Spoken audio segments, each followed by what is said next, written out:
So I'm of the belief that on paper, Justin Gaethje beats Paddy Pimblett 9 times out of 10, right? But if it's one thing we know about MMA is that it's not written on paper.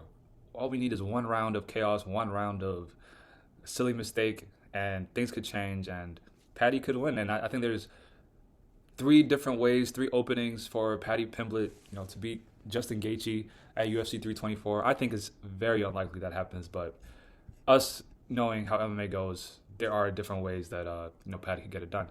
And I think number one is for Paddy Pimblett to create that early chaos. Paddy thrives in those situations where he gets in a clinch, makes it ugly, fights for scrambles, and one wild exchange could cause a slip, and he could jump on a neck or a leg and finish Justin Gaethje on the ground. Kind of similar to how Charles Oliveira was able to submit Gaethje, that one round of wild exchanges, and before you know it, Justin Gaethje is flat on his back, and Charles jump on a choke, and creates a scramble and able to finish Gaethje. So that's one avenue to do it, but I think that's at this point of Gaethje's career very unlikely. He's cleaned up his aggression a little bit, and he's much more measured, especially in those early rounds, as we've seen against Fiziev, as we've seen against his BMF title fight with Dustin Poirier. Lately, he's kind of refined his striking, and Paddy usually needs his opponents to make a mistake early for him to oppose his submission threat or his takedown threat, like the mistake that Bobby Green made against his fight,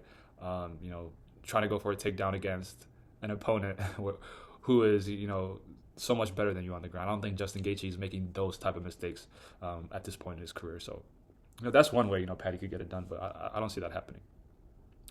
Another way I could see Paddy winning is Justin Gaethje's leg kicks backfiring against him, similar to how I talked about Bobby Green. If Justin Gaethje keeps throwing those kicks early on, the high kick, the low kick, it could cause a catch by Paddy, a takedown. He can get pulled into guard, into submissions. A lot of things could happen with Justin Gaethje's leg kicks. Now, a reason why I think this is also pretty unlikely is because Gaethje typically doesn't throw naked kicks anymore. He doesn't throw kicks without setting it up, without implementing more of his hand striking with his jab, with his cross, and his balance and recovery have become elite. Over the years. Or in the beginning he used to throw those power leg kicks and used to be effective, but also cause him it's a risk. Throwing less leg kicks without anything. He calls it clinch. Charles Oliveira really used Gaethje's heavy leg kicks against him. But like I said, over the years, Justin has refined this, and I think Paddy has never been elite at punishing anybody for using their leg kicks or making those mistakes at an elite level. And Gaethje has fought way better grapplers than Paddy.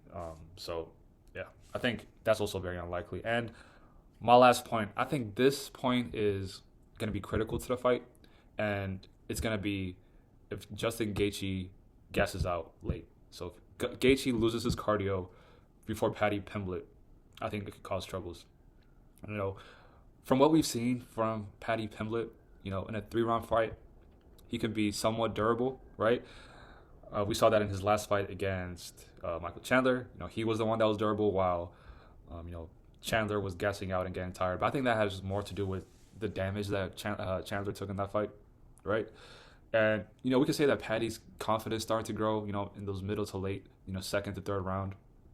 And if Gaethje slows down after those first 2 rounds, which I expect to be chaotic, those early rounds, forcing clinches, looking for a finish when he has Paddy hurt. If, Gaethje does gas out, it could be trouble for him. But this is also another, element, another outcome, which I think is very unlikely. Gaethje's cardio is proven over a 5-round fight. If you look at the fight he had with Tony Ferguson for the interim belt, he finished Tony Ferguson at the end of the 5th round. So that was a performance which I can see and say if that Justin Gaethje shows up, that version of Gaethje shows up, or anything close to that, it just won't be close.